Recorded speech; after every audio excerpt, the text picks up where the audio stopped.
yesterday. Making room, you're making improvement. I like what I'm before seeing. we get going, What's that for?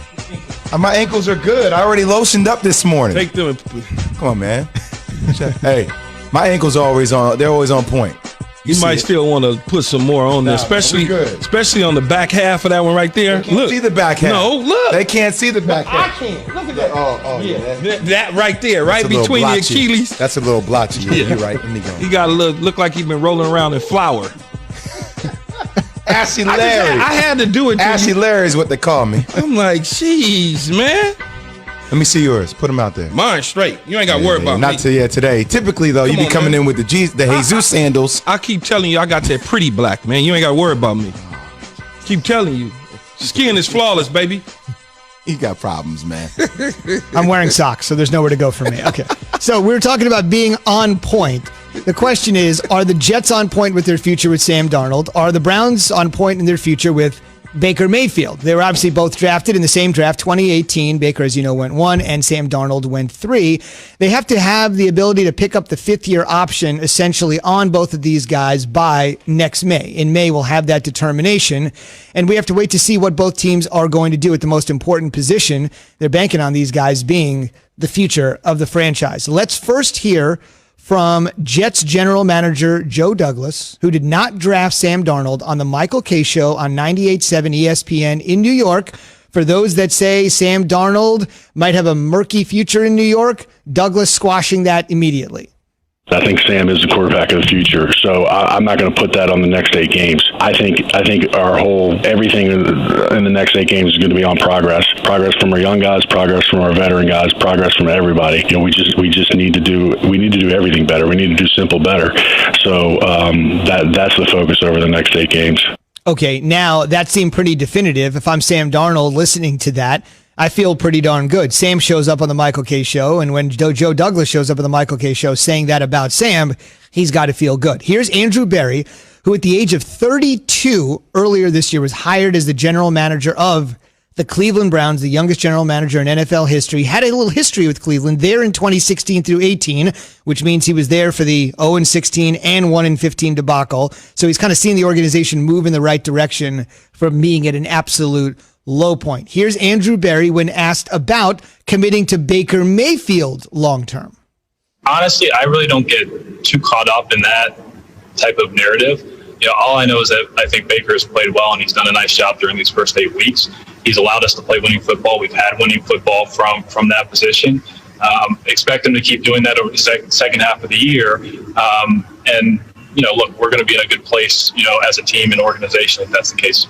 Okay, so Key, I think one general manager was pretty definitive. Can we get some clarification?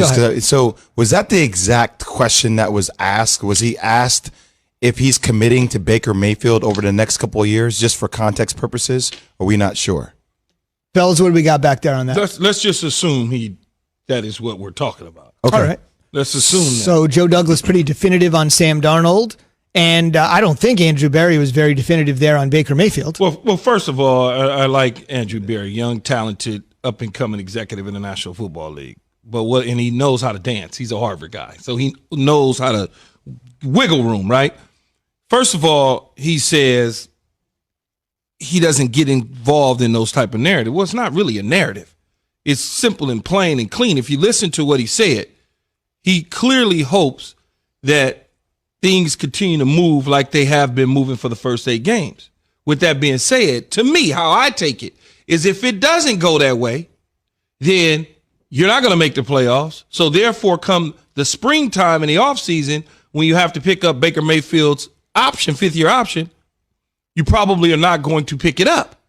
If they miss the playoffs, I'm saying on record, if they miss the playoffs, and Baker Mayfield doesn't play as well as he's been playing for the first several games after the Baltimore game, they're not going to pick up his 5th-year option. But what they will do is they will allow him to prove himself. So when they get to that 5th year, if they want to negotiate a long-term deal with him, they could do it at that time, but they're not going to lock themselves into guaranteed money. What happens with the 5th-year option is it's only guaranteed against injury. So if they pick it up in the spring of May of 2021, he's protected only against injury. So if he gets injured, that 5th year becomes guaranteed. They don't want to lock themselves into that if they're not sure if he's a long-term solution. But what happens in these situations is the draft is in April.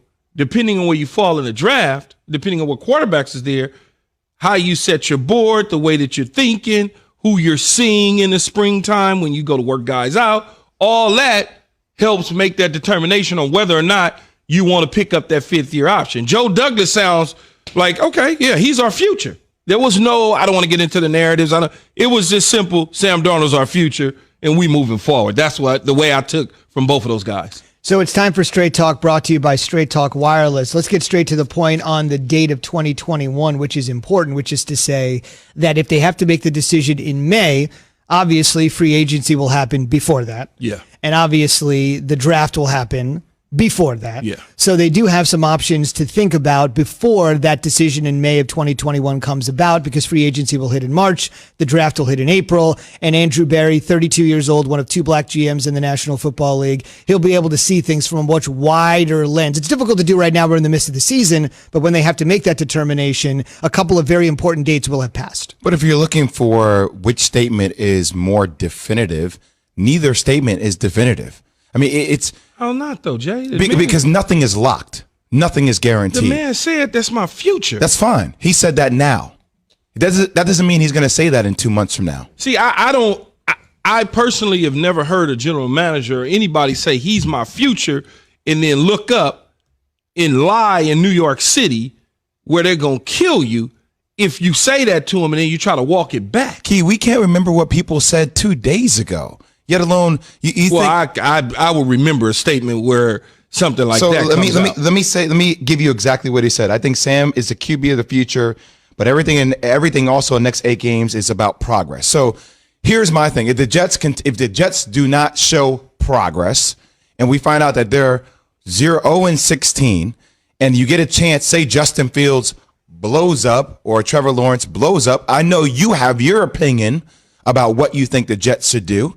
But if ownership or somebody else all of a sudden says, hey, here's a better option, it is feasible to think that the Jets could use Sam Darnold as trade bait to somewhere else and also draft a quarterback, depending upon how things play out. So I think neither comment is definitive, because it doesn't make sense if you're a GM to lock yourself into anything. You always keep the door open for flexibility purposes. I hate to disagree with you in this. Why? You could disagree. I hate to do it because the man said, and we can play the clip back, Joe Douglas said, he's not, the 8 games that he's seen doesn't change what he said about the future.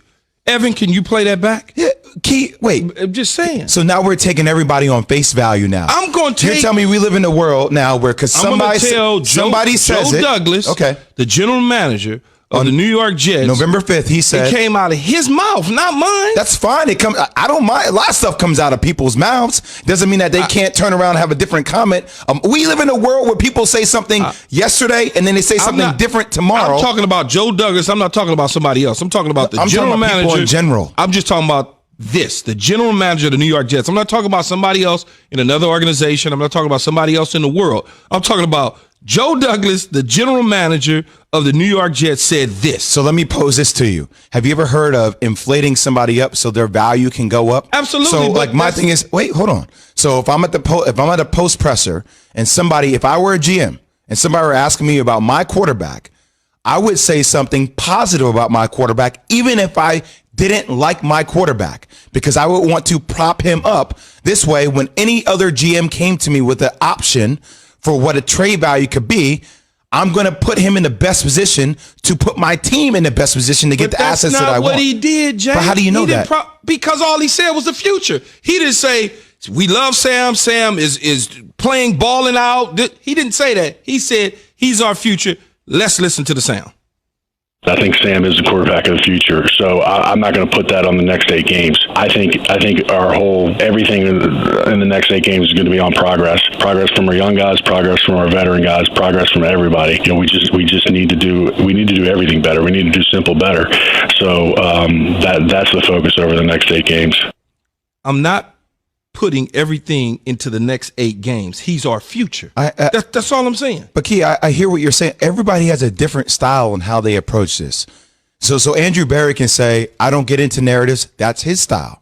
You can't tell me that Joe Douglas potentially can't have a style of just deflecting, not answering that question, but may have an alternative strategy. I mean, that's just, man, you a businessman. You know about this business and how it can work. They all have strategies. There's no question about it. I agree with you.